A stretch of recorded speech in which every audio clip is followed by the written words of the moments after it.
আজকে নারীবাদী নারীবাদী না শয়তানবাদী? এরা কি চায়? এরা পুরুষ এবং মহিলাদেরকে ভিন্ন মেরুতে দাঁড়া করতে চায়।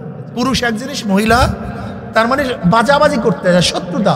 এই তুই পুরুষ, তুই মহিলা। কেন? পুরুষ ছাড়া মহিলা, মহিলা ছাড়া পুরুষ এই দুনিয়া থাকবে? আমরা চাই তোমার কোনো টেনশন থাকবে না, তুমি হলো রানী, ঝুলাবা ঠ্যাং আর খাবা। তুমি থাকবা ফুল সুসজ্জিত হয়ে, তুমি সবসময় আনন্দ ফুর্তির মধ্যে থাকবা, কোনো টেনশন কিচ্ছু নাই, তুমি শাহেনশাহ রানী। আরে বেয়াকুব গুলো হইতেছে কর্মচারী, আমরা মনে হইতেছে রানী, আর তারা হইতে চায় বেয়াকুব। কাকে বলা হয়? মহিলাদের কোনো অধিকার ছিল না, যারা নারীবাদী বেয়াকুব। ইসলাম সম্পর্কে জানো না কেন? মহিলাদের অধিকার তো দূরের কথা, মেয়ে সন্তান জন্ম হওয়াটা সবচেয়ে বড় লজ্জার বিষয় ছিল। কোন ঘরে যদি মেয়ে সন্তান জন্ম হইতো কাউর ঘরে, এটা সবচেয়ে লজ্জার বিষয় ছিল। এই লজ্জার কারণে অনেক মানুষ তার মেয়ে সন্তানদেরকে জ্যান্ত অবস্থায় কবর দিয়া দিত। দাহিয়াতুল কলবি রাদিয়াল্লাহু তাআলা আনহু, দাহিয়াতুল কলবি রাদিয়াল্লাহু তাআলা একার হাতে নিজের ঔরাস জাত 70টা কন্যা সন্তানকে নিজের হাতে জাতা দাপন করছে। এই দাহিয়াতুল কলবি রাদিয়াল্লাহু তাআলা জাহিলি যুগে। অথচ আমার নবী আলাইহিস সালাতু ওয়াস সালাম দুনিয়াতে আসার পরে মেয়েদেরকে এমন সম্মানিত করছেন, এমন ইজ্জত আলা করছেন, নবী ঘোষণা দিলেন যার ঘরে একটা কন্যা সন্তান হবে জান্নাতের সুসংবাদ, যার ঘরে 2টা কন্যা সন্তান হবে জান্নাতের সুসংবাদ, যার ঘরে 3টা কন্যা সন্তান হবে জান্নাতের সুসংবাদ। বুঝেন? আমার নবী আলাইহিস সালাতু কি বললেন? দুনিয়ার মধ্যে থেকে আমার কাছে 3টা জিনিস সবচেয়ে বেশি প্রিয়। কয়টা জিনিস? নাম্বার 1 নামাজ। নামাজ আমার কাছে সবচেয়ে বেশি প্রিয়। নাম্বার 2 আতর ঘ্রাণ, এটা আমার কাছে সবচেয়ে বেশি প্রিয়। আর নবী আলাইহিস সালাতু ওয়াস সালাম যে রূপ থেকে হেঁটে যেতেন, সাহাবারা বুঝতে পারতেন তার ঘ্রাণই নবী আলাইহিস সালাতু ওয়াস সালাম এই রাস্তা দিয়ে চলছেন। শুধু কি তাই, সরদার দো আলম আলাইহিস সালাতু ওয়াস সালামের গায়ের ঘাম মেশক এবং আম্বারের চেয়ে অনেক বেশি সুঘ্রাণ ছিল। এমনকি নবী আলাইহিস সালাতু ওয়াস সালাম যখন রৌদ্রের মধ্যে থাকতেন আর তার শরীর মোবারক থেকে ঘাম বের হইতো, সাহাবিয়ারা যাদের সাথে পর্দা জায়েজ ছিল তারা বোতল ভরত ঘাম। তার মানে এইটা মিশক এবং আম্বার, মিশক এবং আম্বারের চেয়ে সুঘ্রাণ ছিল।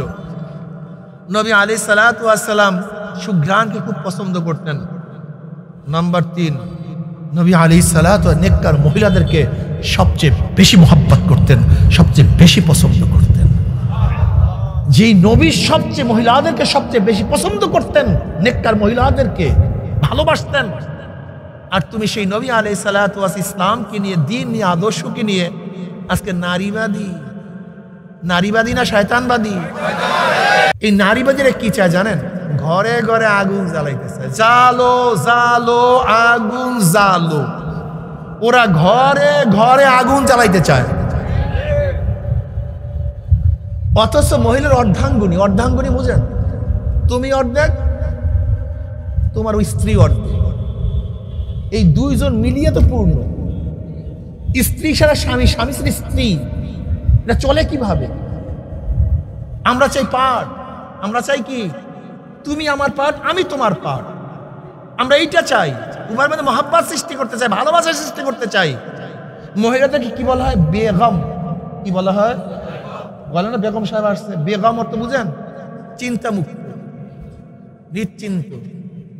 বেগম, বেগম সাহেবের কোনো টেনশন নেই, কোনো চিন্তা নেই, যত চিন্তা পুরুষের। মহিলা থাকবে কি? কথা বলেন না কেন? বেগম, কোনো টেনশন নাই। খাওয়ার টেনশন পুরুষটার, দেওয়ার টেনশন পুরুষের, বাচ্চার টেনশন পুরুষের, ঘরের টেনশন, রোগের চিকিৎসার টেনশন স্ত্রী কি? জোরে বলেন। ওরা বেগম বাদ দিয়ে বাগাম হইতে চায়। বেকুব কোথাকার। আমরা চাই তোমার কোনো টেনশন থাকবে না, তুমি হলো রানী, ঝুলাবা ঠ্যাং আর খাবা। তুমি থাকবা ফুল সুসজ্জিত হয়ে, তুমি সবসময় আনন্দ ফুর্তির মধ্যে থাকবা, কোনো টেনশন কিচ্ছু নাই, তুমি শাহেনশাহ রানী। আরে বেয়াকুব গুলো হইতেছে কর্মচারী, আমরা মনে হইতেছে রানী, আর তারা হইতে চায় বেয়াকুব। কাকে বলা হয় দেখেন তো? হ্যাঁ, ইসলাম নারীদের কত ইজ্জত সম্মান দান করছে। আমরা সম অধিকার চাই না, অনেক সময় মহিলাদের অগ্রাধিকার দিই। কি দেই ভাই? আচ্ছা বলেন তো, যখন শ্বশুর বাড়িতে বেড়াতে যান, শ্বশুর বাড়িতে যখন বেড়াতে যান, গাঁটটি বস্তা কার মাথায় থাকে? কেন? হ্যাঁ, এটা ওর মাথায় দিয়ে দেয় সম অধিকার। তুই অর্ধেক টান দিয়ে, আমি অর্ধেক টান। এখানে অগ্রাধিকার দিই, অগ্রাধিকার। 2 মুন্না বস্তা, এটা স্ত্রীর মাথায় নেয় না স্বামীর মাথায় নেয়? অগ্রাধিকার। এখানে স্ত্রীর কষ্ট দেওয়া যাবে, কষ্ট দেওয়া যাবে না। কত সুন্দর ইসলাম পদ্ধতি রাখছে। আরে সব ধ্বংস করে ফেলবে, সব শেষ করে ফেলবে, কাঠামো নষ্ট করে ফেলবে। এর জন্য দেখেন আমেরিকা এখন ঘোষণা দিয়েছে 2টার বেশি যারা বাচ্চা নেবে তাদেরকে পয়সা দেবে সরকার। দেখছে শুরু হয়ে গেছে। জাপানে তো এখন টাকা দিয়েও কেউ বাচ্চা নিতে পারে না, টাকা দেয়। রাশিয়ায় ঘোষণা করছে যারা বাচ্চা নেবে সরকার সমস্ত টাকার খরচ দিবে, কিন্তু কেউ বাচ্চা নেয় না, কেউ নিবেও না। আধুনিক হয়ে গেছে তো, সভ্যতা শেষ হয়ে যাবে তো, সব ধ্বংস হয়ে যাবে সব। তুমি কি জানো ওরা ইসলামকে বাদ দিয়ে বিল গ্রেসের মতো গোটা দুনিয়ার মধ্যে বড় ধনী, কিন্তু স্বামী স্ত্রীর মধ্যে কি নেই? সারাস্ত্রী হয়ে গেছে, কপাল পোড়া, সারাস্ত্রী হয়ে গেছে, কপাল পোড়ার বিষয়। ডায়নার মতো যে রানী, রাজার স্ত্রী, কিন্তু সারাসারি নাই, কার মধ্যে কোনো মিল নেই, ভালোবাসা নেই, হৃদ্রতা নেই। আর তোমরা সেইটা হতে চাও? হ্যাঁ, তুমি সেইটা হতে চাও? ইসলাম স্বামী স্ত্রীর মধ্যে এত সুন্দর একটা মিল মোহাব্বতের পদ্ধতি রেখেছেন যা চিন্তা করতে পারবে না। যেখানে ইসলাম আছে দেখবা সেই ঘরের মধ্যে শান্তি আর শান্তি। যেখানে ইসলাম নাই, রাত্র 3টায় ঘরের মধ্যে ঢুকলেই ঘেরান নাই, মুখের মধ্যে কি করছো? আবার স্বামী স্ত্রীর মোবাইল চেক করে, কার সাথে ডেটিং করো, কথা কয় না, কার সাথে ফিটিং করো।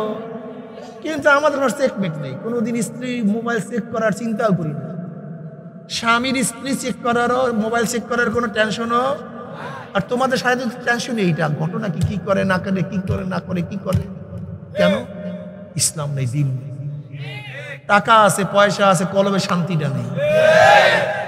টাকা আছে, পয়সা আছে, ঘুম নাই। কোন সময় স্ত্রী চলিয়া যায়, টেনশনে ঘুম নাই।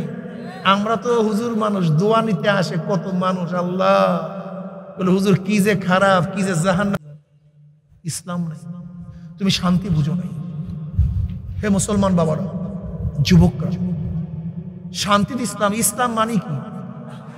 ইসলাম মানি তো শুরুই হয়েছে শান্তির মাধ্যমে, সব জায়গায় শান্তি। ওমা আরসালনাকা ইল্লা রাহমাতাল লিল আলামিন। নবী রাসূলগণ তো দুনিয়াতে আসেনি মানুষরূপী জানোয়ারদেরকে মানুষ বানাবার জন্য। মানুষরূপী জানোয়ারদেরকে মানুষ বানাবার জন্য নবী রাসূলগণ দুনিয়াতে আসছে।